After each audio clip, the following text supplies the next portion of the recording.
Esta noche nos toca terminar nuestra lista de temas de patología del intestino delgado y vamos a concluir con isquemia mesentérica. No sin antes recordar lo que habíamos visto en la clase de ayer sobre la enfermedad de Crohn como representante de las enfermedades inflamatorias intestinales.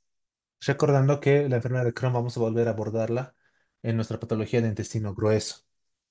Recordando entonces, la enfermedad de Crohn es una enfermedad inflamatoria crónica del tracto gastrointestinal que puede afectar cualquier parte del intestino o del tubo digestivo. Estamos hablando desde la boca hasta el ano, aunque más comúnmente afecta al ilion terminal y al colon. Su etiología, pues la causa exacta es aún desconocida, pero se cree que resulta de una combinación de factores genéticos, inmunológicos y ambientales. Hay una fuerte asociación con antecedentes familiares de la enfermedad inflamatoria intestinal. Respecto a la patogénesis, se caracteriza por una inflamación transmural, que puede conducir a complicaciones como fístulas, abscesos y estenosis. La inflamación es discontinua, con áreas de mucosa sana entre fragmentos de mucosa afectada, lo que se conoce como lesiones en parches, lesiones en saltos. Respecto a los síntomas, pues tenemos pacientes con dolor abdominal, pero ese dolor abdominal suele ser de inicio insidioso, suele ser crónico. Pacientes con diarrea crónica, a menudo no sanguinolenta, pérdida de peso, fiebre, fatiga. Pueden presentarse también síntomas extraintestinales como la artritis, como el eritema nodoso, uveitis u otra, como vimos, ¿no? Una gran lista de enfermedades inflamatorias en diferentes sistemas. Respecto al diagnóstico, pues el estudio de endoscopía, una colonoscopía, nos permite una visualización directa y también nos permite la toma de biopsia de la mucosa afectada. Esa biopsia tiene que demostrarnos la inflamación transmural y la presencia de granulomas no calcificantes. Respecto a estudios de imagen, pues una enterografía por tomografía de resonancia magnética nos ayuda a evaluar la extensión y también las complicaciones de la enfermedad como fístulas o abscesos. Respecto a los biomarcadores, podemos utilizar la elevación de la proteína C reactiva como un marcador de inflamación general o también la presencia de calprotectina fecal. Respecto a las complicaciones, pues tenemos los estudios de fístulas, que se conocen como conexiones anormales entre el intestino y otros órganos. Respecto a abscesos intraabdominales, pues las acumulaciones de pus en el abdomen, en los espacios intraabdominales. La inflamación crónica puede producir que cicatrice el tejido formando estenosis de la luz intestinal, formando estrechamiento del intestino que puede causar cuadros de obstrucción. Y toda esta inflamación crónica, todos estos cuadros intestinales, pues pueden repercutir en estados de desnutrición debido a una mala absorción y también a la pérdida de apetito. Respecto al tratamiento médico, pues tenemos el uso de aminosalicilatos, que utilizados principalmente en la enfermedad de Crohn leve a moderada, el uso de corticosteroides para control a corto plazo de brotes agudos. Se puede utilizar inmunomoduladores como la satioprima, la 6-mercaptopurina o hasta el metotrexato para mantener la remisión o mantener el estado de inflamación al mínimo. Y de igual forma, pues se puede utilizar medicamentos biológicos como inhibidores específicos del factor de necrosis tumoral alfa, inhibidores de interleucinas, que generalmente se reservan para la enfermedad moderada a severa. De igual forma, tenemos el tratamiento quirúrgico, ¿no? Recordando que ni el tratamiento médico ni el tratamiento quirúrgico son curativos, pero en algunos casos, cuando tenemos complicaciones, el tratamiento quirúrgico nos permite tratar las fístulas, los abscesos y cuadros de estenosis que son refractarios al tratamiento. Las opciones incluyen desde la resección segmentaria del intestino, estructuroplastía o lo que hemos visto, ¿no? Como las estenoplastías y también el drenaje de las colecciones de los abscesos. ¿Cuáles serán entonces las indicaciones para cirugía? Tenemos la estenosis refractaria, un absceso intraabdominal o pélvico, fístulas complejas y también la enfermedad perianal severa.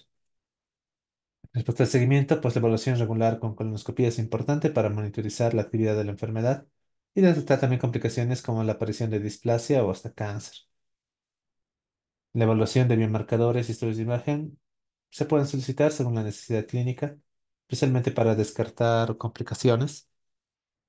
Y justamente hablando de complicaciones postquirúrgicas, tenemos la recurrencia de la enfermedad, que es común en el sitio de anastomosis después de una resección. Y también el síndrome de intestino corto cuando hablamos de pacientes que han sido sometidos a resecciones extensas de intestino.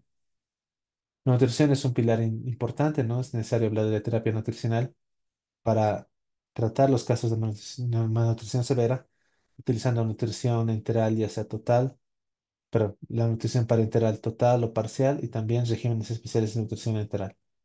De igual forma, una dieta baja en residuos puede ser útil en casos de estenosis para prevenir las obstrucciones. La enfermedad perianal, que eso lo vamos a ver a más detalle cuando hablemos de patología del intestino grueso y la enfermedad de Crohn y las enfermedades inflamatorias intestinales, pues estas van a presentar fístulas, abscesos perianales, que son comunes en la enfermedad de Crohn y se pueden tratar con drenaje y con tratamientos biológicos, pero en general el tratamiento de la enfermedad perianal es bastante complejo. Consideraciones pediátricas, pues vemos, ¿no? La enfermedad de Crohn puede afectar el crecimiento y el desarrollo de los niños, lo que requiere un enfoque multidisciplinario para el manejo. Y respecto al pronóstico, pues la enfermedad de Crohn es una enfermedad crónica, es una enfermedad recidivante con un manejo adecuado. Muchos pacientes pueden lograr periodos prolongados de remisión, aunque las complicaciones y la necesidad de intervenciones quirúrgicas puede ser frecuente. Bueno, eso respecto a lo que habíamos visto el día de ayer. Para nuestra clase de isquemia intestinal tenemos el caso clínico propuesto que nos menciona, ¿no? De un paciente masculino de 68 años con antecedentes de fibrilación auricular no anticoagulada, hipertensión arterial, diabetes mellitus tipo 2. Se presenta en urgencias con un dolor abdominal agudo de inicio súbito. El dolor es severo, es difuso y no se alivia a los cambios de posición. El paciente además refiere náuseas, vómitos y deposiciones sanguinolentas. El paciente niega fiebre o antecedentes de cirugías abdominales. Al examen físico se observa un abdomen blando, pero extremadamente doloroso la palpación, con signos de defensa abdominal mínima y ausencia de ruidos intestinales. En nuestras pruebas diagnósticas, pues tenemos los laboratorios con una hemoglobina de 13 gramos por decilitro, un hematocrit del 39%, leucocitos de 18.000, con predominio de los neutrófilos, un lactato elevado a 0,5, perdón, a 5,0 milimoles litro, una glucosa a 200 miligramos decilitro, una función renal con una creatinina de 1,5 miligramos decilitro y un nitrógeno ureico sérico pues de 35 miligramos decilitro. En estudios de imagen tenemos una radiografía de abdomen, en la cual no se muestra hallazgos específicos en rayos X, pero sí en la tomografía podemos observar, en ese estudio contrastado, una reducción del flujo sanguíneo en la arteria mesentérica superior, con engrosamiento de las paredes intestinales y neumatosis intestinal. Aquí más o menos lo muestra la flechita. Ahora lo vamos a ver con detalle cuando lo resolvamos. De igual forma, tenemos 10 preguntas que se postulan al inicio de cada tema y ahora vamos a hacer el ejercicio de resolverlas en 30 segundos cada pregunta, a partir de este momento.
Muy bien, después de haber revisado esas 10 preguntas, vamos a comenzar con lo que nos presenta el texto respecto a la isquemia mesentérica.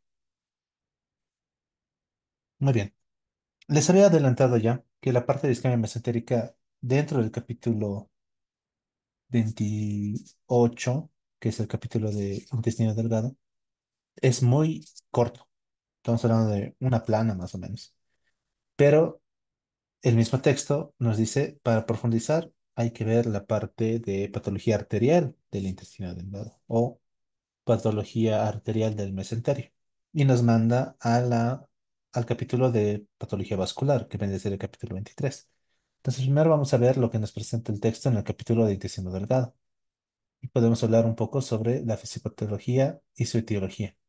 Tenemos nuestra primera pregunta a resolver durante esta clase, que nos dice: ¿qué porcentaje de los pacientes con isquemia mesentérica por embolismo arterial tiene como antecedente una enfermedad cardíaca?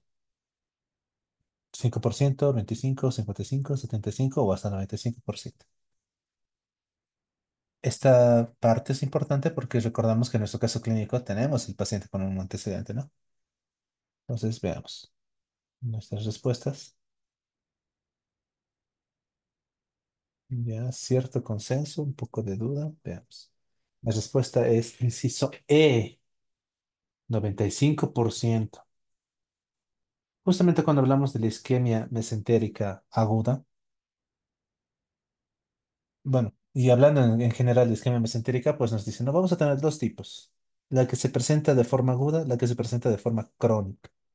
La que se presenta de forma aguda va a tener diferentes mecanismos fisiopatológicos. Nos presentan cuatro mecanismos fisiopatológicos. Uno es la presencia del émbolo arterial, la trombosis arterial, el vasoespasmo y la trombosis venosa. Respecto al embolismo arterial, es la causa más común. Más de la mitad de todos los casos de isquemia mesentérica son por embolismo arterial. La fuente generalmente es el corazón. Estamos hablando de trombos que se forman en la aurícula izquierda, trombos ventriculares y secundarios también a lesiones vasculares. En ese sentido, 95% de los pacientes con isquemia tienen antecedentes de enfermedad cardíaca, ¿no? Es nuestra respuesta. Inciso E. También es importante recordar que los puntos ramales o las ramas de nuestra arteria mesentérica superior, media distal, son las que se van a comprometer con mayor frecuencia. Generalmente la arteria cólica media distal. Respecto a los cuadros de trombosis arterial, pues tenemos aquellos que comprometen más que todo ramas proximales cerca a los orígenes de las ramas. Se superpone generalmente a lesiones ateroscleróticas preexistentes. ¿Y qué se puede ver en esta imagen? No es una imagen del texto, pero sí es una imagen que nos puede mostrar, ¿no? Como en los casos de trombosis arterial, estos son secundarios o se presentan superpuestos a las lesiones ateroscleróticas preexistentes. En cambio, en el embolismo, el trombo se forma en el corazón, en un 95% de los casos, o en lesiones vasculares. Y estos trombos van a ocluir la luz del vaso arterial. ¿No? Es la diferencia, ¿no? En trombosis tenemos esas lesiones que se forman cerca de las ramas proximales, cerca de sus orígenes, y que se superponen a las lesiones ateroscleróticas. En el embolismo, el émbolo se forma en otra región y se dispara hacia los vasos. En el caso del vasoespasmo, tenemos lo que se conoce como NOMI o la isquemia mesentérica no oclusiva. No se tapa por completo, pero sí podemos ver que el vasoespasmo disminuye la luz del vaso sanguíneo, lo que disminuye también el flujo sanguíneo, ¿no? Aquí se puede ver, ¿no? La isquemia mesentérica no oclusiva, del inglés NOMI, en el cual el tratamiento pues suele ir dirigido a disminuir ese vasoespasmo. Se presentará entonces en pacientes críticos, especialmente cuando nosotros los tratamos con vasopresores. ¿Esto a qué se refiere? Nosotros tenemos un paciente que se está chocando. Nosotros recordamos en el estado de choque, el paciente tiene una falla en la distribución de la circulación y nosotros utilizamos medicamentos, dependiendo del tipo de choque, que van a tratar de mantener la circulación efectiva. Muchas veces esos medicamentos lo que hacen es comprimir, producir vasoespasmo, vasoconstricción, para tratar de mantener una presión efectiva. Entonces, en estos pacientes críticos a los cuales tratamos con vasopresores, un efecto secundario puede ser que les producimos un vasoespasmo que puede traducirse en una lesión intestinal, ¿no? En un cuadro de isquemia mesentérica. A eso se refiere con los pacientes críticos. Y luego tenemos también la trombosis venosa. Se presenta en un 5 o 15% de los casos y suele afectar la vena mesentérica superior en un 95% de los casos. Entonces, recordamos que esta trombosis es venosa, no estamos hablando ya de un cuadro arterial, sino más bien de un cuadro venoso, que suele ser primario cuando no tenemos un factor etiológico identificado y secundario cuando está asociado a trastornos de la coagulación. Estos trastornos de coagulación pueden ser hereditarios o adquiridos. Entonces, esta imagen de acá es muy importante para poder recordar los cuatro mecanismos fisiopatológicos de la isquemia mesentérica aguda. Tenemos nuestra segunda pregunta. ¿Cuál es la causa más común de isquemia mesentérica aguda? Y lo mencionamos, ¿no?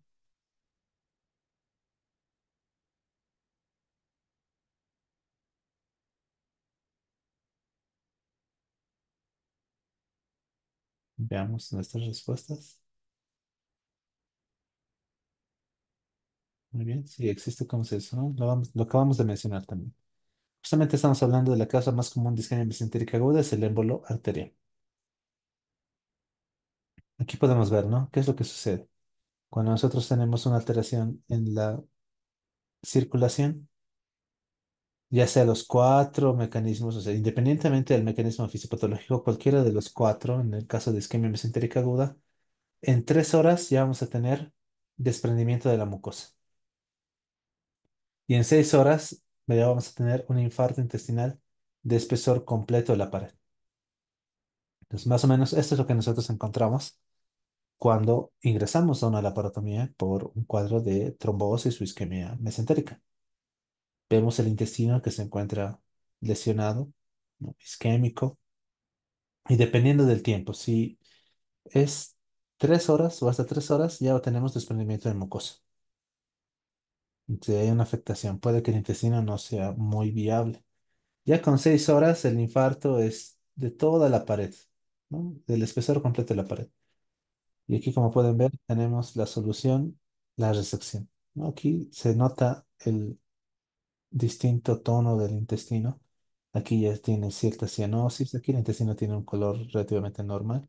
Aquí todavía un poco cianótico, no tanto como en este extremo, pero aquí ya podemos ver la necrosis, ¿no? El infarto, un intestino completamente negro a este nivel, que ya no tiene viabilidad y que, como podemos ver aquí, tenemos esta sutura o esta grapadora lineal que nos permite hacer el grapado, cerrar estas dos asas intestinales y posteriormente se hace una anastomosis. Se resecciona el intestino que se encuentra afectado y posteriormente hay que ver cómo restituimos el tránsito. De igual forma, en estos casos se revisa, ¿no? Se ingresa y se ve intestino que puede ser relativamente viable, como también intestino que ya se encuentra desvitalizado.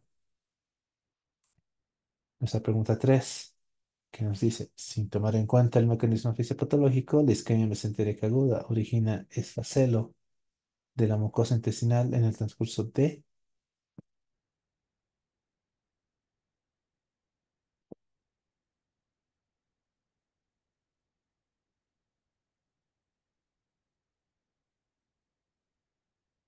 veamos nuestras respuestas. Sí, no, acabamos de leerlo. Inciso C, el esfacelo de la mucosa es en 3 horas. La necrosis como tal es en 6 horas. O sea, la necrosis, el infarto intestinal de espesor completo en 6, la mucosa solo en 3. Ahora, respecto a la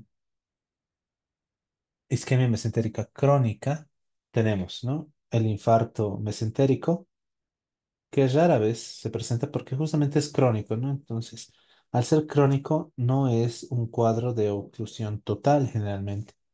Entonces, un infarto mesentérico se presenta rara vez porque como es crónico y como no es total, suele compensarse con lo que se conoce como circulación colateral.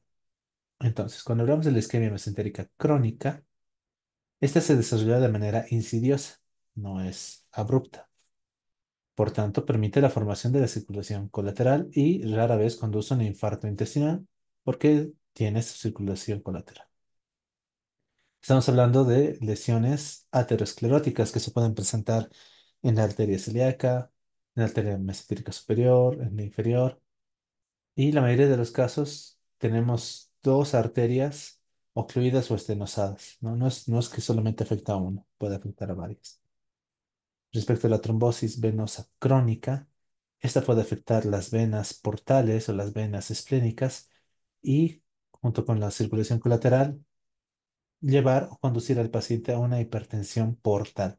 Entonces recordamos que los pacientes con hipertensión portal van a desarrollar esplenomegalia, hiperesplenismo y también la circulación colateral, ¿no? Pueden formar varices esofágicas o hasta también lo que viene a ser las varices a nivel de las hemorroides,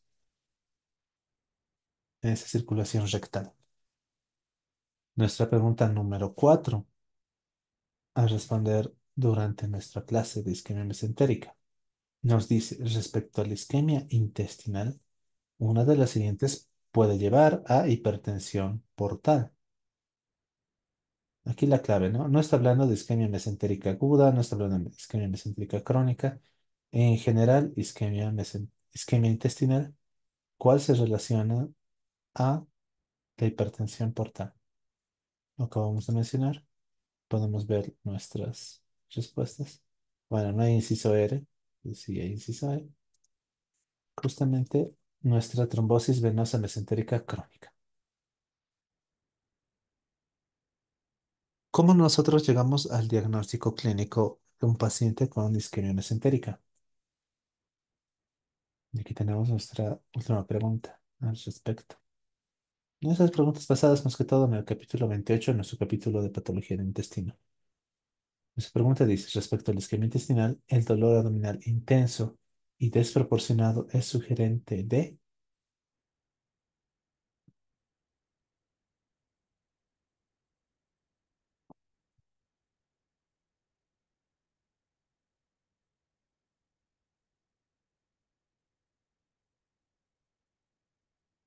inciso B, ¿no? Efectivamente. La isquemia mesentérica aguda. Veamos. En una isquemia mesentérica aguda vamos a tener un dolor abdominal intenso y desproporcionado. En resumen, todos los cuadros que hemos visto hasta ahora, el paciente tiene dolor abdominal. Sin embargo, muchas veces es un dolor abdominal que inicia de forma abrupta, pero que al inicio no es muy intenso. Van pasando las horas, por ejemplo, en la apendicitis, en unas 6, 8 horas ya tenemos nuestra cronología de Murphy y el dolor se intensifica. Una patología de vesícula de igual forma, no tenemos un dolor que puede llegar a ser intenso. En cuadros de hernias podemos tener también dolor abdominal, toda la patología de esófago de igual forma. Sin embargo, en este caso, estamos hablando de una isquemia. Entonces, este dolor es desproporcionado. ¿Eso qué significa? El paciente realmente está doblándose de dolor. Es un paciente que a uno le toca el abdomen y puede desencadenar demasiado dolor de forma desproporcionada en el sentido de, digamos, hacemos una palpación suave y el paciente refiere mucho dolor. A eso se refiere con desproporcionado. Y esa es la respuesta a nuestra pregunta número 5. Ahora, ¿puede ser de tipo cólico? Sí. Y suele presentarse de forma más intensa en mesogastrio. Porque recordamos que en el mesogastrio es donde nosotros tenemos nuestras asas intestinales, el segmento yeyunoideal y también pues, el marco colónico que está alrededor. Aparte del dolor abdominal intenso, lo que vamos a presentar o lo que puede presentar el paciente es cuadros de náuseas, vómitos o incluso diarrea. Por ejemplo, también tenemos que es algo importante, es recordar que puede existir ausencia de signos al inicio del cuadro, pero conforme va progresando, como van pasando las horas y se va estableciendo el infarto o la necrosis, es cuando vamos a tener ya los síntomas. Y cuando estamos frente ya a un cuadro de infarto intestinal, o sea que el intestino ya se encuentra muerto, porque ya no tiene buena circulación y demás, el paciente ya empieza a presentar distensión abdominal, datos de peritonismo y por el esfacelo o el desprendimiento de la mucosa que ya se encuentra desvitalizada. En las heces ya podemos evidenciar sangre, ¿no? Si encontramos estos signos, ya tenemos que pensar que estamos frente a un cuadro ya establecido de infarto intestinal y que requiere una conducta quirúrgica urgente. En cambio, la isquemia mesentérica crónica es diferente porque el cuadro es insidioso y puede existir dolor abdominal, pero generalmente este dolor abdominal es postprandial, o sea, después de las comidas. Por tanto, el paciente disminuye su alimentación, tiene temor a comer para evitar ese dolor y por tanto puede asociarse a pérdida de peso. En muchos casos incluso puede llegar a ser asintomático dependiendo que no tenga mucha repercusión en la circulación del intestino o que ya tenga establecida una circulación colateral. Por ejemplo, cuando hablamos de cuadros venosos, la presencia de vías de drenaje venoso colateral puede disminuir los síntomas, pero si nosotros, por ejemplo, encontramos un paciente con varices esofágicas, por ejemplo, o con datos de hipertensión portal, ya tenemos que pensar que algo no está sucediendo de forma adecuada en nuestra circulación venosa. De igual forma, hay que los pacientes con varices esofágicas sangrantes, hay que investigar. Por tanto, estos suelen ser hallazgos incidentales. Respecto a nuestra evaluación diagnóstica, el laboratorio no es sensible en el sentido de que no hay un laboratorio específico para isquemia intestinal y tampoco es específico. Podemos nosotros pedir laboratorios como, no sé, el dímero D, por ejemplo, pero el dímero D no es tan específico. O sea, cualquier elevación o cualquier cuadro de coagulación o trombosis puede elevar el dímero D, ya sea por ejemplo, no sé, unas varices en miembros inferiores o un paciente que ha sufrido un traumatismo y tiene hematomas que se encuentran reabsorbiéndose o un paciente con tromboembolismo pulmonar también nos eleva el dímero D. Entonces, a eso se refiere con que no es ni muy sensible ni muy específico. Si nosotros pedimos un hemograma completo al paciente, pues el paciente puede presentar hemoconcentración y por la necrosis como tal, un proceso inflamatorio, puede haber leucocitosis. Ya cuando está establecida el infarto, la necrosis, el paciente puede presentar acidosis metabólica y vamos a tener incluso la elevación de la amilasa sérica elevada. Nosotros recordamos, ¿no? La amilasa generalmente se eleva en las pancreatitis, pero hay que recordar que la amilasa como tal tampoco es que sea específica de la pancreatitis. También en infartos intestinales puede elevarse. Y ahora esto es importante, ¿por qué? Porque si nosotros, por ejemplo, tenemos un paciente con intenso dolor, que se encuentra doblado, que adquiere posiciones antiálgicas, como por ejemplo la posición mametana y demás, o genopectoral incluso, y le hacemos un laboratorio que nos sale una amilasa sérica elevada, podemos pensar que se trata más bien de una pancreatitis. Pero aquí el texto nos dice, no, también en infarto intestinal se eleva la amilasa sérica. Entonces, y también puede tener un dolor desproporcionado. Es importante tener siempre diagnósticos diferenciales a los cuales recurrir o tratar siempre de descartarlos antes de tratar a los pacientes. Y aquí tenemos esta tablita, ¿no? Que nos habla justamente de los diagnósticos diferenciales de la isquemia mesentérica aguda, como ser la perforación de la víscera hueca, un cuadro de obstrucción intestinal, lo que les acabo de mencionar, las pancreatitis, algunos cuadros de colecistitis que pueden ser acompañados de un dolor muy importante, al igual de que las nefrolitiasis. Ya cuando nos encontramos en las últimas etapas de la isquemia mesentérica, nosotros podemos evidenciar un aumento del lactato, datos de hipercalcemia y también datos de azoemia. En estudios de imagen, una radiografía simple de abdomen nos puede ayudar más que todo a excluir. No es que los rayos X nos va a dar el diagnóstico, pero sí nos ayuda a excluir cuadros de obstrucción intestinal, porque hemos visto nosotros en la obstrucción intestinal, con un rayos X ya podemos darnos cuenta que estamos frente a una obstrucción mecánica. También cuando existe perforación podemos encontrar el neumoperitoneo y demás, nos sirve. Para cuadros de intestino grueso como un vólvulo también, que se lo vamos a ver en patología de intestino grueso. Pero un rayos X nos ayuda a excluir esas zonas. Cuando tenemos un intestino infartado, ¿qué es lo que podemos encontrar? Si ya existe perforación del intestino necrosado o muerto, podemos encontrar un neumoperitoneo, ¿no? Aquí tal vez no se observa muy bien, pero ya nosotros conocemos la imagen del neumoperitoneo. Podemos encontrar neumatosis intestinal, tal vez en una radiografía como tal. Es un poco complicado, ¿no? La neumatosis justamente se refiere a la presencia de gas o aire en la pared del intestino. Eso es cuando el intestino está tan lastimado que empieza a disecarse y el aire empieza a ingresar a la pared del intestino, lo que se conoce como neumatosis. Entonces, ¿se podría observar? Tal vez. Y el gas en vena porta, aire en la situación de donde debería encontrarse la vena porta, también es un hallazgo que podría indicarnos la presencia de un intestino infartado. En realidad, el hallazgo más común en pacientes con isquemia mesentérica aguda es un hilio dinámico, datos de obstrucción. Nosotros escultamos en ese paciente que no tiene movimientos intestinales, lo que nosotros conocemos como hilio, más un abdomen sin gas. ¿Eso qué significa? Nuestro colon, nosotros recordamos que todo nuestro marco colónico generalmente debería tener aerocolia o presencia de aire, presencia de gas. Pero como pueden ver en esta imagen, nosotros no tenemos ese tipo de imágenes, ¿no? Aquí ya no tenemos el típico patrón de aire en el colon que deberíamos observar.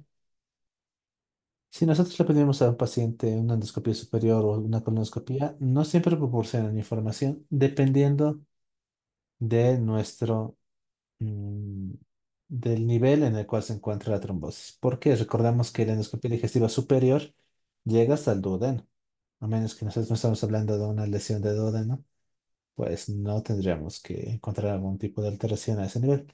Y en la colonoscopia estamos hablando de trombosis intestinal, o sea, de intestino delgado. No estamos hablando de intestino grueso. Entonces, si estamos presentando lesión a nivel del intestino delgado, una colonoscopia tampoco nos va a presentar información, ¿no? Entonces, no son los mejores estudios para este caso. Nos puede servir una radiografía con contraste de bario. Más bien nos dice en el libro, el enema de bario está contraindicado por el riesgo de perforación y que contamina nuestra cavidad. El bario intraluminal suele ocultar la visualización en una angiografía. Entonces le damos a tomar el contraste al paciente y ese contraste que va a la luz del intestino puede más bien ocultar la visualización en otro estudio contrastado de angiografía, que en este caso sería más específico. De igual forma, si existe caso de perforación, existe una filtración intraperitoneal que puede complicar el estado intraperitoneal. Por eso, radiografía de bario no parece el mejor estudio. En cambio, cuando nosotros hablamos de isquemia mesentérica crónica, el diagnóstico suele ser más desafiante. Aquí podemos ver, ¿no? Una angiografía se considera un buen estudio para ver la circulación. Cuando hablamos de la isquemia mesentérica crónica, que vemos un paciente que no presenta muchos datos clínicos y demás, el diagnóstico es más difícil. La enfermedad es poco frecuente, por tanto requiere una evaluación general completa. Nosotros podemos pedir un estudio tomográfico simple, no nos va a brindar mucha información. Necesitamos el estudio contrastado con contraste endovenoso. Incluso se puede hacer el trifásico, ¿no? Para poder ver las fases, la fase arterial, la fase venosa, etcétera. Y justamente en fase arterial es donde nosotros tenemos que buscar qué sitios de nuestros vasos no presentan buen paso de contraste. Y aquí se puede ver, ¿no? Tenemos nuestra arteria aorta, nuestro primer vaso importante. Tenemos ya las ramas principales. Aquí nuestra arteria celíaca, nuestra arteria mesentérica superior. Y aquí ya podemos ver, ¿no? Las flechitas justamente nos están mostrando dónde no existe un buen paso de contraste y dónde entonces tenemos nuestro vaso sanguíneo afectado. Requerirá entonces también la valoración de un gastroenterólogo cuando nosotros sospechamos de isquemia mesentérica crónica, porque también puede existir una neoplasia maligna que produce una compresión extrínseca a los vasos y producir el cuadro crónico. De igual forma, se puede utilizar lo que se conoce como ultrasonografía dúplex, que es un valioso método no invasivo que valora la permeabilidad de los vasos. Una sensibilidad del 92%, una especificidad del 96%, y podemos ver, ¿no?, que es importante para el diagnóstico especialmente de los cuadros de estenosis porque nos permite ver las dimensiones de los vasos, su permeabilidad y nos sirve más que todo para el seguimiento postoperatorio.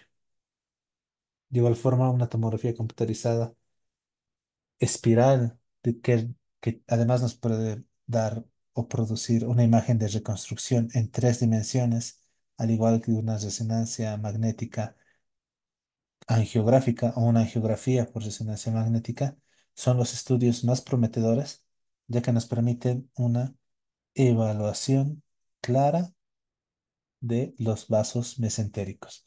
Y es con ese tipo de estudios de reconstrucción en 3D especialmente que nosotros podemos observar las imágenes, ¿no? Ahora, estos estudios y todas estas imágenes no se encuentran en nuestro capítulo 28, más bien se encuentran en nuestro capítulo 23, ya que hace una descripción específica, como dice el texto en el capítulo 28, que nos dice, ¿no? El diagnóstico y el tratamiento se analizan en la enfermedad oclusiva de la arteria mesentérica en el capítulo 23, en patología arterial. Entonces, cuando nosotros nos dirigimos justamente a esa parte, ya el texto nos empieza a mostrar este tipo de imágenes, ¿no? Estas imágenes de reconstrucción arterial, arteriografías, que nos permiten la evaluación justamente de la irrigación de la patología arterial. Este es el tipo de imágenes que nos muestran, ¿no? Aquí tenemos la figura número 40 del capítulo 23, que nos muestra una angiografía por un estudio de tomografía computarizada con su reconstrucción tridimensional. Y aquí se puede observar, ¿no? Aquí está justamente con las flechitas. Tenemos nuestra arteria celíaca, nuestra arteria mesentérica superior, nuestra arteria mesentérica inferior y podemos ver justamente cómo se van presentando los vasos, sus ramas y podemos evaluar la circulación. Esta otra imagen también es una imagen del texto, nos muestra, ¿no? Una visión de una angiografía por resonancia que nos muestra, bueno, y aquí disculpen el Full HD, ¿no? En la permeabilidad de la arteria mesentérica superior. Y podemos ver en qué lugares se ocluye, en qué lugares no tenemos buena circulación. Eso nos ayuda para determinar cómo vamos a resolver, tratar el problema. ¿Qué otros estudios tenemos, no? Aquí nos dicen una arteriografía mesentérica biplanar. Nos permite confirmar el diagnóstico definitivo de una enfermedad vascular mesentérica. Inmediatamente, en sospecha de una oclusión mesentérica, tenemos que pedir este estudio. Nos permite evaluar la oclusión total o la oclusión parcial, ya sea de nuestra arteria celíaca, de nuestra arteria mesentérica superior, que se puede encontrar en el origen o cerca de los orígenes a nivel de la aorta, ¿no? Más o menos tendríamos que encontrar las alteraciones, como menciona, cerca de su origen a la aorta.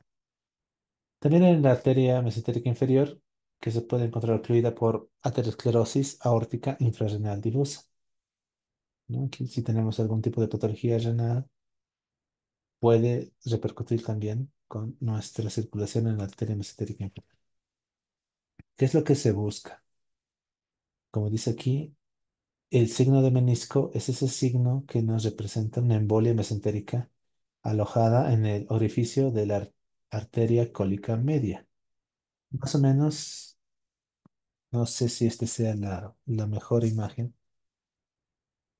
pero la idea es justamente observar en qué sitio no pasa el contraste. Es la representación del sitio en el cual nosotros no encontramos o no podemos ver la circulación y va a adquirir ese signo de menisco. En casos de trombosis mesentérica, se produce esto generalmente en la arteria mesentérica superior a nivel proximal, como se puede ver aquí en la flechita. Perdón. Y esta otra imagen, si bien no se muestra una oclusión como tal, sí, esta es una imagen representativa del vasoespasmo difuso. Y es justamente lo que les adelantaba, de que en el vasoespasmo, nosotros, especialmente por efecto de algunos medicamentos en pacientes que se encuentran en estado crítico, vamos a tener una disminución de la luz de los vasos. No están completamente ocluidos, pero sí están disminuidos. Y aquí podemos ver, ¿no? Estos vasos de acá podría representarnos lo que viene a ser el calibre normal. Y en esta otra figura podemos observar cómo su luz, su calibre se encuentra muy disminuido. En una isquemia mesentérica no oclusiva, con un tronco principal de la arteria mesentérica superior, el aspecto suele ser, o sea, el tronco como tal puede ser de aspecto relativamente normal, pero después ya podemos ver cómo las ramas tienen una luz disminuida.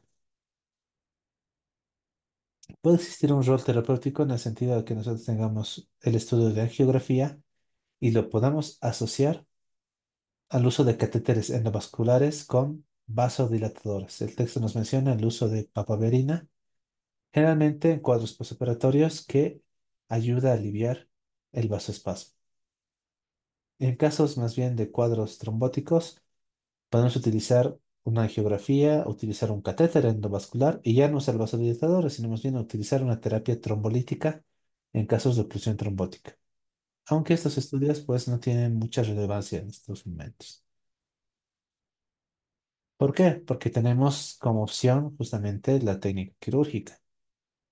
Si hablamos específicamente de un cuadro de isquemia mesentérica embólica aguda, el tratamiento inicial, como parte empírica, el parte inicial, tenemos la reanimación con líquidos endovenosos, la anticoagulación sistémica con heparina para prevenir la propagación de más trombos, el monitoreo hemodinámico, necesitamos la instalación de un catéter venoso central, que puede tener también, o podemos aprovechar para instalar también un catéter arterial periférico, una sonda Foley. Y el manejo quirúrgico, pues, con frecuencia no se logra establecer un diagnóstico específico. Pero pacientes con condición moribunda, con síntomas abdominales agudos, deben someterse a una exploración quirúrgica inmediata, ¿no? La idea es explorar la cavidad. El objetivo de esta exploración es restablecer la perfusión con la extirpación del émbolo del vaso. O sea, si nosotros recordamos los territorios de irrigación de los vasos, ingresamos a una laparotomía y encontramos segmentos de intestino que se encuentran afectados, ya sea cianóticos o incluso infartados, ya podemos imaginar qué arteria se encuentra involucrada. Y tenemos que buscar el vaso y tratar de sacar el émbolo del vaso. El abordaje, entonces, generalmente se hace a través de una incisión mediana. Si queremos abordar la arteria mesentérica superior, debemos hacerlo a su raíz, a nivel del mesenterio, y tenemos que identificar el vaso, controlarlo con pinzas, cortar nuestra arteria y a través de ese corte ingresar para extraer el émbolo mediante un catéter de embolectomía. Y luego cerramos por donde hemos ingresado. Una vez que retiramos el émbolo, tendría que haber una restitución del flujo sanguíneo. Y cuando existe esa restitución, tenemos que evaluar la viabilidad intestinal. Si ya nosotros hemos ingresado con un paciente que tiene ya infartado el intestino, por más que nosotros hagamos la extracción del émbolo, no va a mejorar el pronóstico de ese intestino que se encuentra muerto. Entonces, lo posterior a evaluar la vitalidad o la viabilidad intestinal es la resección del intestino que no es viable, que está desvitalizado.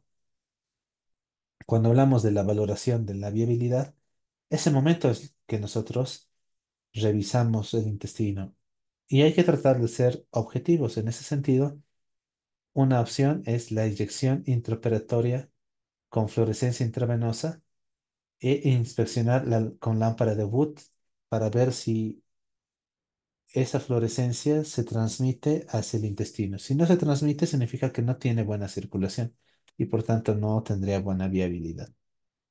De igual forma, se puede hacer una evaluación Doppler mediante un transductor de ecografía, evaluar si está o no presente el flujo sanguíneo.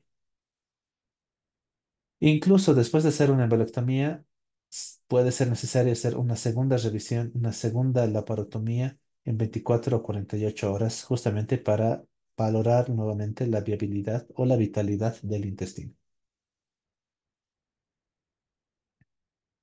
En el caso que tengamos involucrado un vaso esclerótico grave, generalmente esto suele comprometer a nuestra arteria ilíaca proximal o nuestra arteria mesentérica superior. En estos casos se requiere un procedimiento reconstructivo de tipo bypass. Cuando no podemos extraer el émbolo, no se puede tratar ese vaso ya esclerótico tenemos que hacer como veíamos en nuestro esquema, ¿no? De un bypass digestivo. Aquí hacemos un bypass vascular. Mediante injertos, mediante cortes y demás, nos pasamos el sitio de obstrucción. Nos vamos por otra vía. Este procedimiento de bypass generalmente suele utilizar a la vena safena como material de elección del injerto. En caso de intestino no viable, debe evitarse el uso de material protésico. ¿Por qué? Porque el intestino no viable es un intestino que ya se encuentra infartado y también ya se encuentra con sobreinfección o sobrecolonización bacteriana. Y el material protésico pues sirve para que esta infección se mantenga en una especie de biofilm. ¿Eso qué significa? Las bacterias van a poblar el material protésico y por mucho antibiótico que le damos al paciente, las bacterias ya viven en el material protésico. Entonces, ese se rechaza y tiene que eliminarse. Por tanto, en caso de que ya tengamos infarto intestinal o perforación y demás, por el riesgo de infección es mejor evitar el material protésico. Podemos hacer el bypass desde la arteria aorta hasta la arteria ilíaca, dependiendo, ¿no? Se puede utilizar desde la aorta supracelíaca versus, digamos, una técnica infrarrenal. La diferencia sería que por la longitud y demás podemos tener posibilidad de torceduras. Y respecto a un bypass desde la aorta supracelíaca versus la ilíaca, existe un mayor desafío técnico. O sea, es un procedimiento más complicado para los vasculares, pero la tasa de permeabilidad es similar, solo que es más difícil de realizar. Un punto clave que tenemos a nivel de este capítulo 23 nos dice, ¿no? Los objetivos del tratamiento para la isquemia mesentérica sintomática son mejorar la calidad de vida, prevenir el infarto intestinal.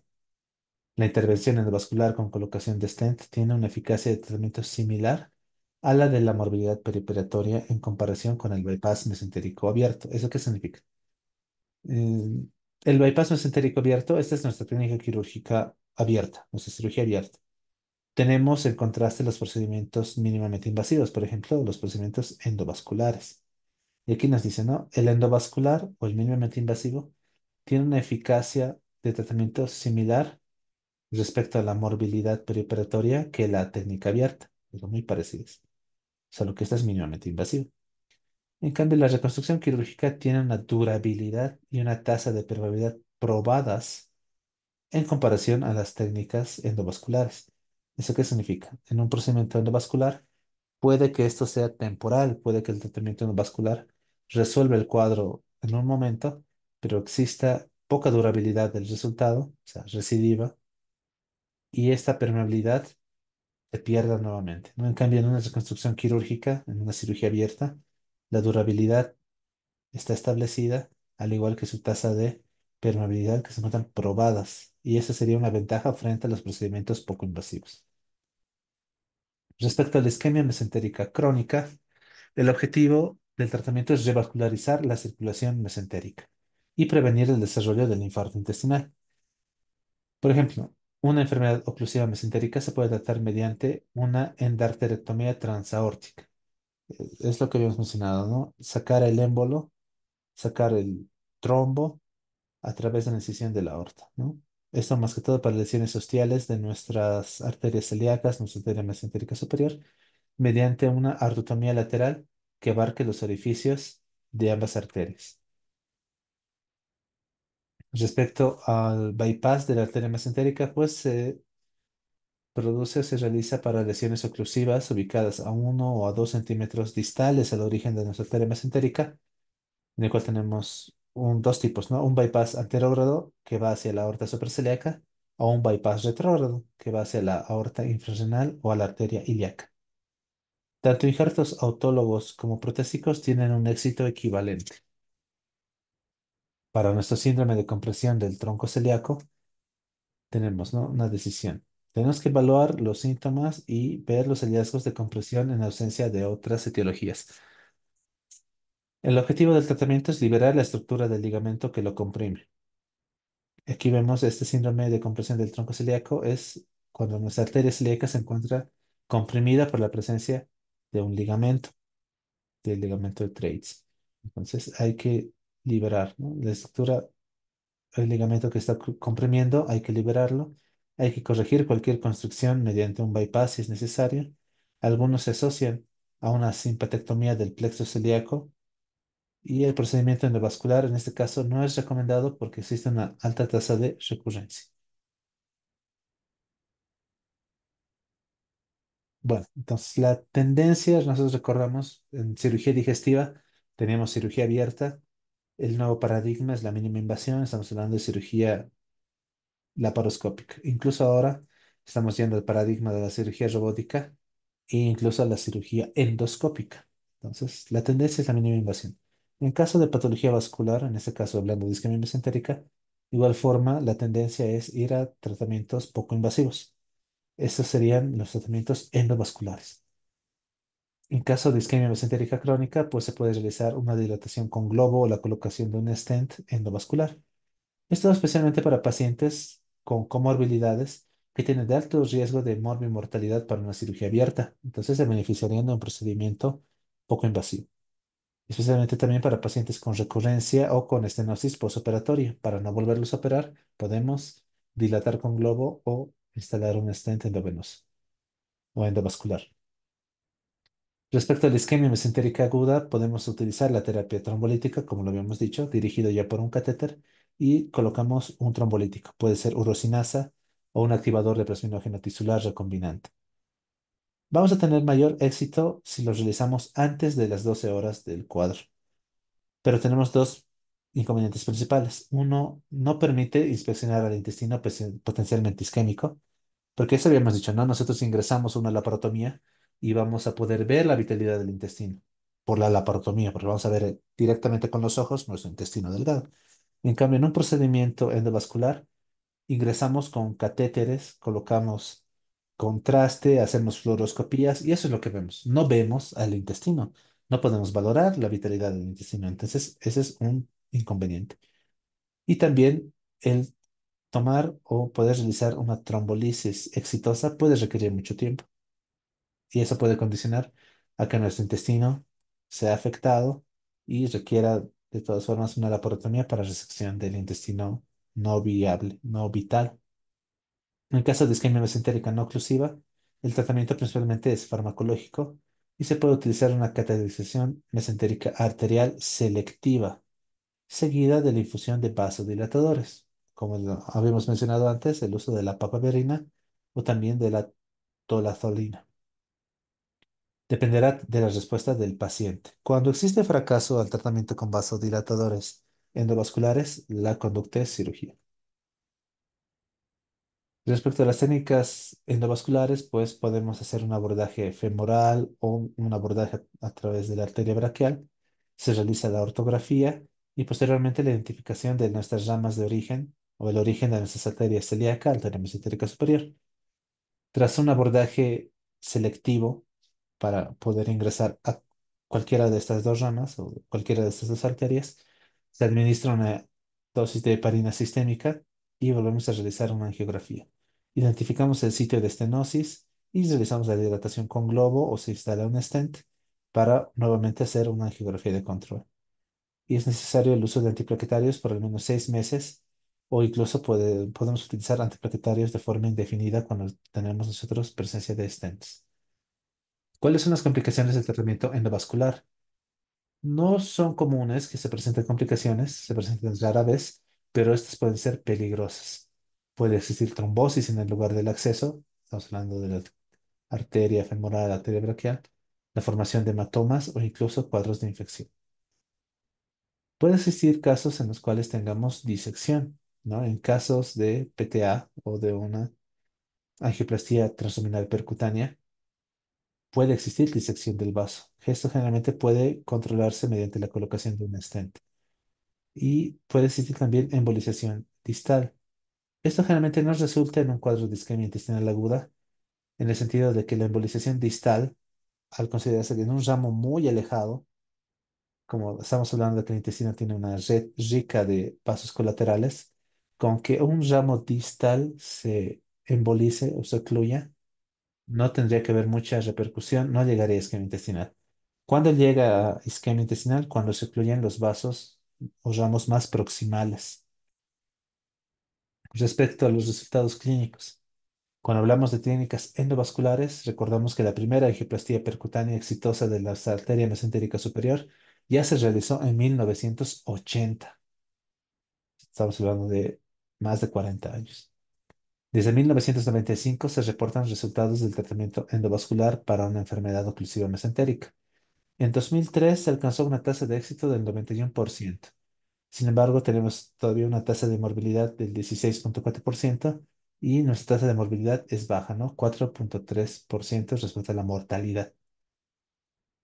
Aquí lo importante es el uso del stent, ¿no? Que generalmente no documenta un beneficio sustancial. Respecto a técnicas quirúrgicas abiertas, la tasa de éxito clínico inmediato se aproxima al 100%, más del 91% del endovascular. Pero justamente la mortalidad quirúrgica varía desde 0% hasta 17%. En cambio, en endovascular era solo 4,3%. Y respecto a la morbilidad, también es más alta, ¿no? En endovascular mínimamente invasivo, 16,4%. En cirugía abierta, 19 hasta el 54% de morbilidad.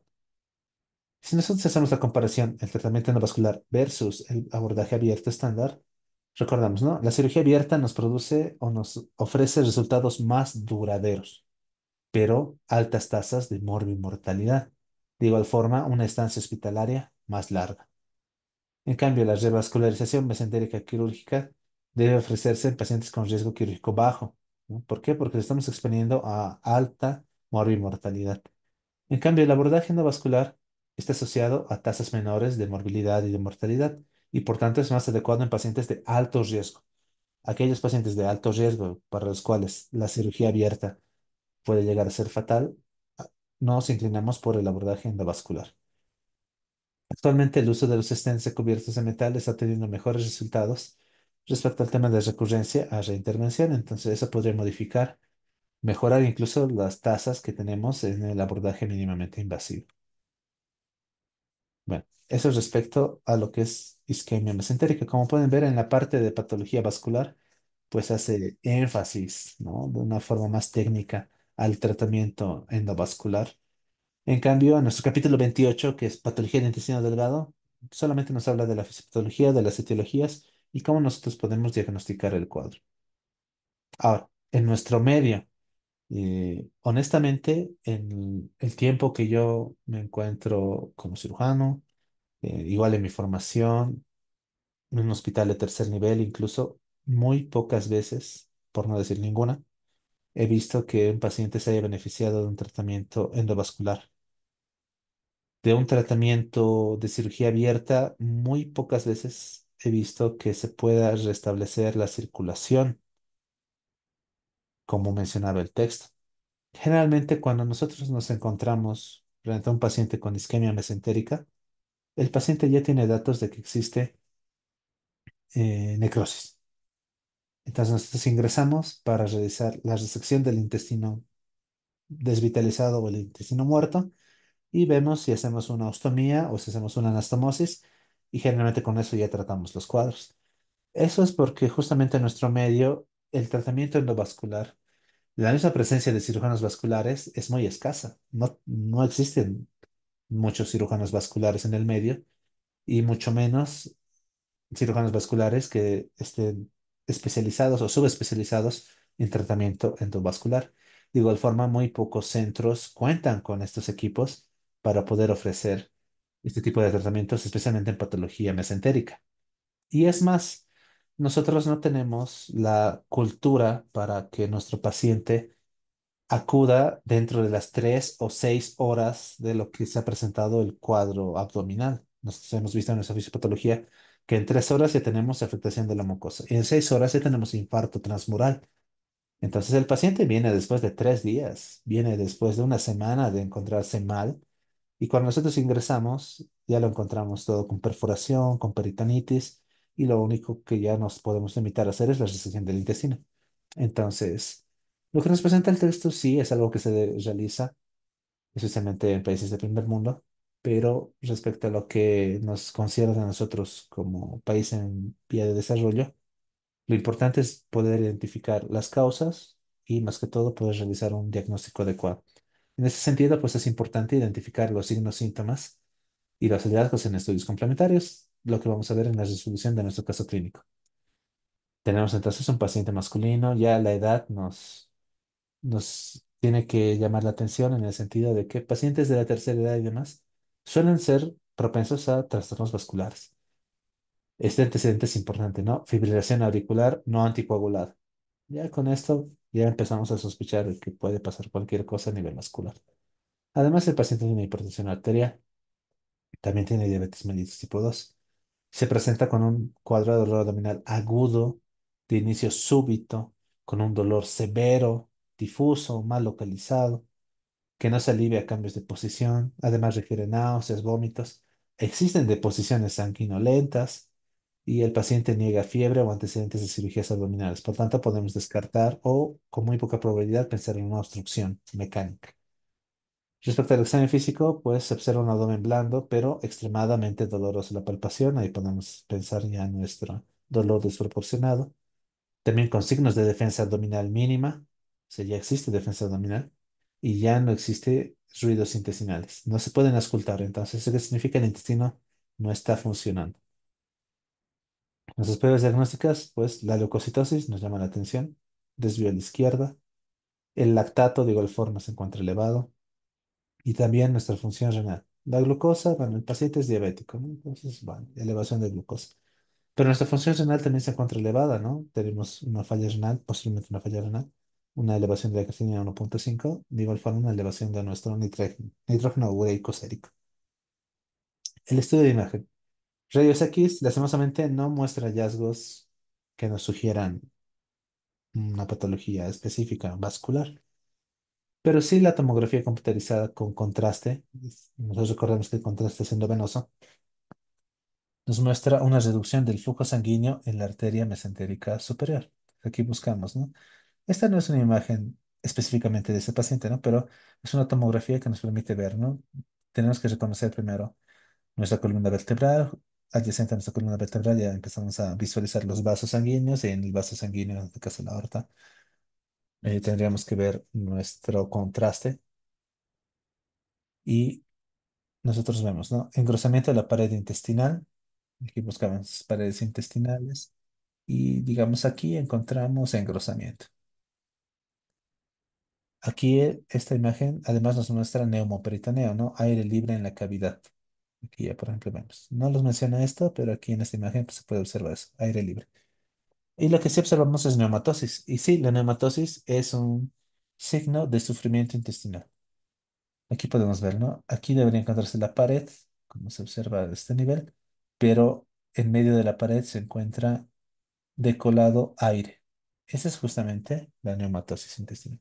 Entonces, con eso nosotros ya pensamos, con este antecedente, con el cuadro doloroso, con la alteración del intestino y demás, ya pensamos en un cuadro de isquemia mesentérica. Y ya empezando a responder nuestras 10 preguntas, vemos, ¿no? ¿Cuál es el factor de riesgo más importante para la isquemia mesentérica aguda? Hemos dicho la patología cardíaca, ¿no? Por ejemplo, en el embolismo arterial, recordamos, ¿no? ¿De dónde vienen los émbolos? Del corazón. La fibrilación auricular, que no se encuentra con anticoagulante, pues se encarga de producir trombos. Y estos pueden ocurrir o pueden dispararse y manifestarse como una isquemia mesentérica aguda. Entonces, la respuesta inciso C. La fibrilación auricular no anticoagulada es un factor de riesgo importante para la isquemia mesentérica aguda debido a la formación de émbolos que pueden obstruir las arterias mesentéricas. Pregunta 2. ¿Cuál es el síntoma más característico de la isquemia mesentérica aguda? Estamos hablando del dolor abdominal súbito y desproporcionado, o sea, muy intenso, ¿no? Inciso B. El dolor abdominal súbito y severo es característico de una isquemia mesentérica aguda y a menudo es desproporcionado en relación a los hallazgos físicos. Nuestra pregunta 3. ¿Qué hallazgo de laboratorio es más sugestivo de isquemia mesentérica aguda? Inciso A, la elevación del lactato. Recordando que la elevación del lactato en sangre es sugestiva de isquemia mesentérica aguda debido a la hipoperfusión y a la necrosis tisular. Siempre que exista hipoperfusión, existe elevación del lactato. Pregunta 4. ¿Cuál es la prueba de imagen de elección para diagnosticar isquemia mesentérica aguda? Inciso C, una tomografía computarizada de abdomen con contraste. La tomografía de abdomen con contraste es la prueba de imagen de elección para diagnosticar una isquemia mesentérica aguda, ya que puede revelar la reducción del flujo sanguíneo y otras complicaciones como el engrosamiento de pared intestinal y la neumatosis intestinal. Pero recordemos, ¿no? El texto nos dice que los estudios angiográficos, tomográficos o por resonancia magnética son los más específicos para determinar la causa o el sitio de la isquemia. Pero una tomografía contrastada ya nos puede dar los datos para el diagnóstico. La pregunta 5: ¿cuál es el tratamiento inicial más adecuado para un paciente con sospecha de isquemia mesentérica aguda? Pues lo que veíamos en nuestras medidas iniciales, ¿no? Inciso B, la anticoagulación con heparina. La anticoagulación con heparina es fundamental en el manejo inicial de la isquemia mesentérica aguda, ya que previene la propagación del trombo y mejora el flujo sanguíneo. Pregunta 6: ¿cuál es la intervención quirúrgica más adecuada en un paciente con intestino necrótico debido a una isquemia mesentérica aguda? Lo que les decía, ¿no? Va a resección intestinal. Inciso B. La resección del segmento intestinal necrótico es necesaria para remover el tejido no viable y prevenir complicaciones adicionales como perforación y sepsis. Pregunta 7: ¿qué complicación puede surgir si la isquemia mesentérica aguda no se trata adecuadamente? Inciso C, la perforación intestinal. Si no se trata de forma adecuada, la isquemia mesentérica aguda puede progresar a necrosis y a perforación intestinal, lo cual es una emergencia médica que puede llevar a peritonitis y a sepsis. Pregunta 8: ¿cuál es el signo clínico clásico que indica la presencia de necrosis intestinal en la isquemia mesentérica aguda? Si se hace el dolor abdominal desproporcionado a los hallazgos físicos. El dolor abdominal desproporcionado es un signo clásico de necrosis intestinal en la isquemia mesentérica aguda, indicando una mayor severidad de la enfermedad. La pregunta 9: ¿qué opción de tratamiento puede considerarse para la revascularización en una isquemia mesentérica aguda? El uso de stent endovascular. La revascularización mediante la colocación de un stent endovascular puede ser una opción en pacientes seleccionados para restablecer el flujo sanguíneo de la arteria mesentérica. Nuestra pregunta 10: ¿qué hallazgo en la tomografía de abdomen es más indicativo de isquemia mesentérica aguda? Pues nos inciso C, la reducción del flujo sanguíneo en la arteria mesentérica superior. La reducción del flujo sanguíneo en la arteria mesentérica superior es visible en una tomografía de abdomen con contraste y suele ser indicativa de isquemia mesentérica aguda y ayuda a confirmar nuestro diagnóstico. Muy bien, eso es respecto a nuestras 10 preguntas. Y ya para finalizar lo que viene a ser nuestra clase de esta noche, tenemos un resumen muy puntual de los puntos más importantes de nuestra isquemia mesentérica. Primero, la definición. Recordamos que la isquemia mesentérica es una condición en la que el flujo sanguíneo al intestino delgado o al colon se ve reducido, lo que lleva a un cuadro de isquemia intestinal, después una posible necrosis. Puede ser esta aguda como puede ser crónica. La etiología. Tenemos la isquemia mesentérica aguda, causada por principalmente una embolia arterial, trombosis venosa mesentérica o una isquemia no oclusiva, ¿no? Los cuatro mecanismos fisiopatológicos. Isquemia mesentérica crónica, asociada generalmente a aterosclerosis y afecta a las arterias mesentéricas. Respecto a los factores de riesgo para nuestro cuadro agudo, pues la fibrilación auricular, la insuficiencia cardíaca, el infarto miocardio reciente, aterosclerosis, hipercoagulabilidad. Para la enfermedad crónica, la enfermedad arterial periférica, el tabaquismo, la hipertensión, la diabetes. La presentación clínica. En el cuadro agudo, pues dolor abdominal súbito, severo, desproporcionado a hallazgos físicos, náuseas, vómitos, diarrea, incluso presencia de sangre en las heces. Para el cuadro crónico, generalmente el dolor abdominal postprandial, que se asocia a pérdida de peso, y el miedo a comer. El diagnóstico. La historia clínica y el examen físico son fundamentales para tener una sospecha inicial. Los factores laboratorios, la acidosis metabólica, la leucocitosis, la elevación del lactato. Para estudios de imagen, la tomografía computarizada con contraste, podemos considerarlo como el método de elección para nuestra isquemia mesentérica aguda. Muestra una succión vascular. Podemos observar aire en la pared intestinal, que es la neumatosis, y también presencia de aire en vena porta. La angiografía mesentérica es el gold estándar, ¿no? Estas angiografías mesentéricas por tomografía, por resonancia magnética, al ser angiográficas, son más específicas para la determinación o el estudio de la irrigación arterial de nuestro intestino delgado. La ecografía Doppler puede ser útil para la evaluación, especialmente en cuadros crónicos, y también nos mencionaba, ¿no? El libro que el estudio Doppler nos ayuda también en casos de control después de una cirugía.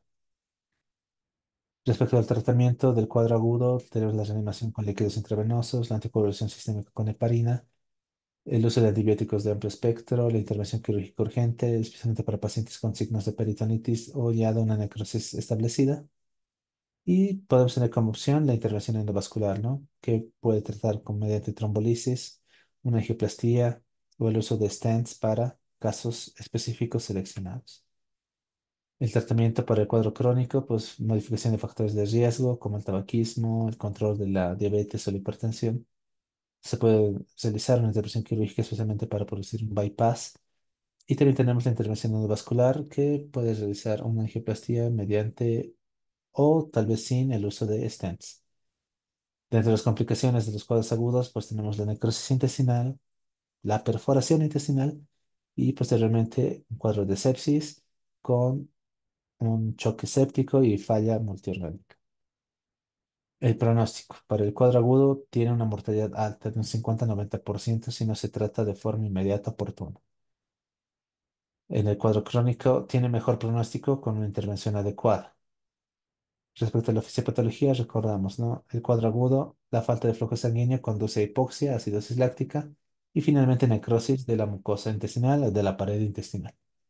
El cuadro crónico, la estenosis aterosclerótica crónica limita el flujo sanguíneo, especialmente después de las comidas y cuando se aumenta la demanda de sangre. La ventaja es que puede producir circulación colateral. Para nuestras medidas preventivas, pues es importante una profilaxis de la tromboembolia, ¿no? En pacientes con fibrilación auricular o estados hipercoagulables hay que anticoagularlos. Se requiere un control agresivo de factores de riesgo en pacientes ateroscleróticos. Respecto a las diferencias clínicas entre el cuadro agudo y el cuadro crónico, pues el cuadro agudo se presenta con un dolor abdominal agudo severo, mientras que el crónico, el dolor abdominal es insidioso, es postprandial. La intervención médica inicial, recordamos, ¿no? Reanimación rápida adecuada, es crucial para estabilizar al paciente y mejorar su pronóstico, y también la evaluación quirúrgica temprana en cualquier paciente con sospecha de isquemia mesentérica aguda. El manejo posoperatorio, pues dependerá. Muchos pasan directamente a la unidad de cuidados intensivos para su monitorización posoperatoria. Requieren nutrición parenteral total hasta que se reanude la función del intestino. Requieren la anticoagulación prolongada, especialmente en casos de trombosis venosa mesentérica. Y algo que es importante, ¿no? El seguimiento. El seguimiento regular es importante para aquellos pacientes, especialmente con cuadro crónico, que han sido tratados por vía endovascular. Y la investigación, como se había mencionado, continúa. La tendencia es la cirugía o el tratamiento mínimamente invasivo. Entonces, las técnicas endovasculares se encuentran en estudio, en mejora, de igual forma asociados al uso de medicamentos para mejorar el tratamiento y el pronóstico de los cuadros de isquemia mesentérica. En nuestro medio se está haciendo esperar todavía la llegada de esos tratamientos o de esa actualización. Muy bien, eso sería todo respecto a lo que nos presenta el texto en la parte de isquemia entérica. Y eso que el texto nos lo presenta en dos capítulos, ¿no? Nuestro capítulo 28 de intestino delgado y también en nuestro capítulo de patología vascular en la enfermedad arterial.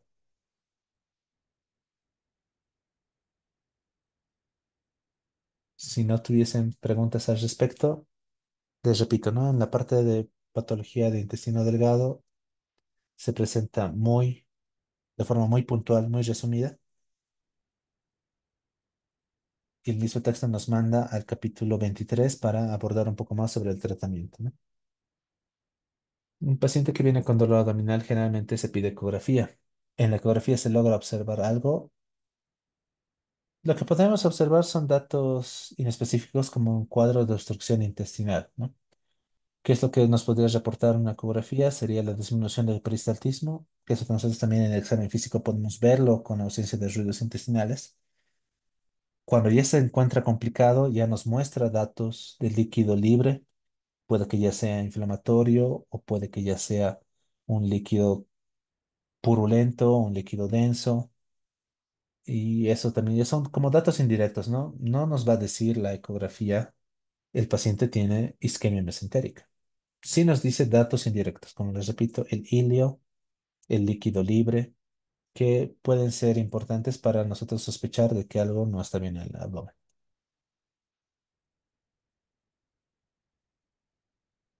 El Doppler vascular en una ecografía, depende. Necesitaríamos nosotros llevar el transductor hacia nuestros grandes vasos para ver la parte arterial. Pero recordamos que no vamos a tener la afectación a nivel directamente de la aorta o de la vena mesentérica o de la vena cava, por decirlo así. Mucho menos de la vena porta. Ya tal vez vamos a poder ver la vena porta. Pero en caso arterial, recordamos, generalmente se afectan la arteria celíaca y la arteria mesentérica superior. Llegar a esos vasos con el transductor es complicado. ¿Nos puede dar una idea el Doppler vascular? Sí, pero la sensibilidad no es muy alta, la especificidad mucho menos.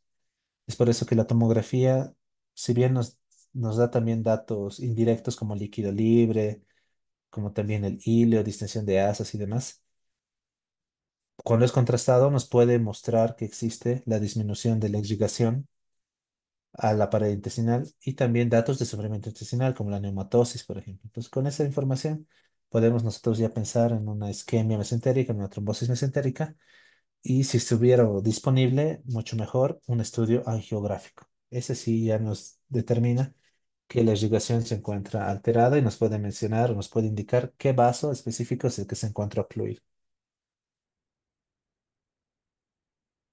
Muy bien, como ya no tenemos más preguntas, nuevamente me disculpo por el retraso que tuvimos esta noche.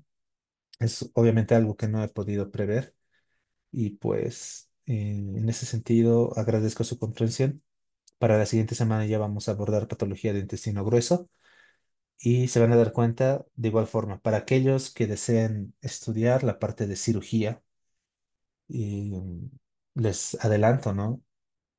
Coloproctólogos tampoco existen muchos y se van a dar cuenta que la patología del intestino grueso, del recto, del ano y demás, es una patología bastante frecuente.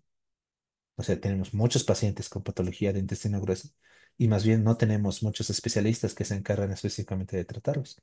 Entonces, espero que la siguiente semana también, que vamos a ver patología de intestino grueso, sirva para motivar a aquellos que se inclinen por la parte tanto clínica como quirúrgica, ¿no? Clínica, la parte de gastroenterología y quirúrgica también para aquellos que deseen ser cirujanos o incluso cirujanos coloproctológicos, ¿no? Según epidemiología, ¿por qué la aguda es más mortal que la crónica? Recordamos que la aguda se asocia a necrosis, perforación, peritonitis, choque séptico y muerte. En cambio, la crónica muy pocas veces llega a un infarto total, porque como es crónico, permite que exista una circulación colateral que prevendría un cuadro agudo grave. Esa sería la diferencia por la cual es mucho más mortal el cuadro agudo que el crónico. ¿Recomendaría subespecializarse? A todo el mundo se les recomienda subespecializarse. Si tienen la oportunidad de hacerlo, háganlo, porque no existen muchos subespecialistas y tampoco existen muchos subespecialistas buenos. En ese sentido, se van a dar cuenta. Existe mucha patología, o sea, existen enfermedades muy prevalentes y nosotros lastimosamente no podemos ofertar. Tal vez en nuestra columna vertebral o en nuestro eje troncal, estamos hablando de Santa Cruz, Cochabamba, La Paz. Tenemos proctólogos, tenemos cirujanos vasculares, cardiotorácicos y demás.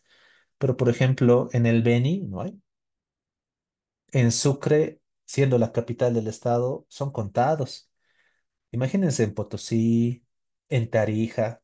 Entonces, existe ahí también población, pero no existen especialistas. Entonces, por más que el censo diga que nuestra población no es muy grande, a esa población tal vez no muy grande de 11 millones, veamos cuántos millones de especialistas tenemos. No tenemos millones de especialistas. Entonces, si tienen la posibilidad de especializarse, háganlo. Si están estudiando para hacer una especialidad, no solamente estudien para la especialidad, estudien viendo a futuro, hacer una subespecialidad, hacer algún fellowship o una alta especialidad, seguir haciendo algunos cursos. O sea, si uno puede ser cirujano general, puede especializarse, tal vez no subespecializarse, pero puede hacer un curso o una alta especialidad en cirugía laparoscópica, en cirugía de vía biliar, en cirugía de trasplante. Entonces, y unos, digamos, por ejemplo, uno puede ser nefrólogo y puede hacer cursos de intervencionismo, puede hacer cursos específicos para trasplante renal. Nuestra carrera no tiene fin, nuestro estudio no tiene un final, porque nosotros determinamos cuándo dejamos de estudiar. Si queremos dejar de estudiar siendo médicos generales, podemos hacerlo. Muchos lo hacen. Pero si nosotros tenemos el deseo, la voluntad de seguir estudiando, vamos a estudiar hasta donde nosotros digamos basta. Así que, si tienen la oportunidad de hacer la especialidad, estamos estudiando para eso. Pero si pueden ir viendo la posibilidad de hacer una subespecialidad, pues bienvenidos sean. Hacerlo en el extranjero, idealmente, si pueden hacerlo en el extranjero, también es mejor, ¿no? En el sentido de que en el extranjero existe más material, la casuística también es diferente, entonces sirve también para ampliar horizontes, ver otro paradigma y si con esa información y esa formación pueden retornar, pues también tienen cierta ventaja, ¿no? Doctor, de los pacientes que pude ver con este diagnóstico, solamente uno salió con vida. ¿Hay algún algoritmo para efectivizar el tiempo desde que el paciente ingresa al servicio de emergencias? Usualmente los pacientes ingresan con dolor abdominal en estudio y se dan cuenta tarde de que tenía un cuadro de isquemia o lo confunden con pancreatitis. Efectivamente, ese es el objetivo, digamos, de estudiar este tema. Y en el mismo capítulo 28, más que todo, hace énfasis en la etiología y en lo que viene a ser el cuadro clínico. Si nosotros tenemos un paciente de 60 años que es además cardiópata, tenemos que sospechar, por lo menos tener la sospecha, por lo menos pedir la tomografía. O lo que veíamos en el cuadro de obstrucción intestinal, ya, es un cuadro de obstrucción o es un cuadro de dolor abdominal. No debemos dejar que pase mucho tiempo sin que tomemos una conducta. Si el paciente no mejora, tenemos que hacer algo, ya sea pedir una tomografía, repetir estudios o siendo cirujanos, entrar a explorar la cavidad. Muchas veces los estudios pueden decir una cosa, pero si el paciente no mejora, como cirujano, uno agarra el bisturí y propone la cirugía para ingresar, explorar. Puede hacerlo de vía laparoscópica o incluso por vía abierta, pero ver qué está pasando en esa cavidad. ¿No? Eso es justamente lo que sucede en nuestro medio, ¿no? El paciente no tiene la cultura de acudir de forma oportuna al hospital y nosotros también tal vez no tenemos la idea o la formación que nos haga sospechar de cuadros poco frecuentes, como en este caso de la isquemia mesentérica, que pueden llegar a ser mortales. Entonces, la idea justamente de estudiar tal vez no solamente es aprobar un examen, sino que esto nos va a servir cuando nosotros seamos, bueno, cuando ustedes sean residentes, ya sea de cirugía, cuando sean residentes incluso de medicina interna, siempre van a tener un paciente con dolor abdominal. Si ustedes recuerdan lo que estamos viendo en nuestro capítulo de cirugía, en nuestro libro de Schwartz, van a poder sospechar y pedir una valoración por el cirujano, o pedir un estudio y con eso pedir una valoración por el cirujano. Entonces, aunque sean pediatras, ¿no? Un cuadro, un niño con dolor abdominal que no está yendo bien, ustedes se van a acordar de esto, de nuestros capítulos de cirugía y decir, le pedirán una ecografía o le pedirán nomás una valoración al cirujano. Incluso cuando uno es ginecólogo o es obstetra, la mujer embarazada puede presentar también cuadros de dolor intenso y su mala suerte puede ser un cuadro vascular. Entonces, es importante que todo lo que nosotros estamos estudiando no sea solamente para memorizar preguntas. La idea no es memorizar un banco de preguntas, es entender lo que estamos estudiando para que cuando nos pregunten algo podamos nosotros recordar y poder dar una respuesta adecuada. Y eso no solamente para un examen, sino también para nuestra práctica médica. Y bueno, eso respecto a nuestra patología de isquemia mesentérica. La siguiente semana vamos a abordar la patología de intestino delgado y yo, obviamente, con el compromiso de respetar nuestro horario, de no ser posible en alguna situación que tiene que ser extremo, ¿no? se va a comunicar de forma adecuada. Nuevamente agradezco su comprensión, agradezco su atención en esta noche y les deseo buen fin de semana. Aprovechen el tiempo para seguir estudiando y nada, nos vemos la próxima semana con nuestros temas de cirugía. Que tengan buenas noches.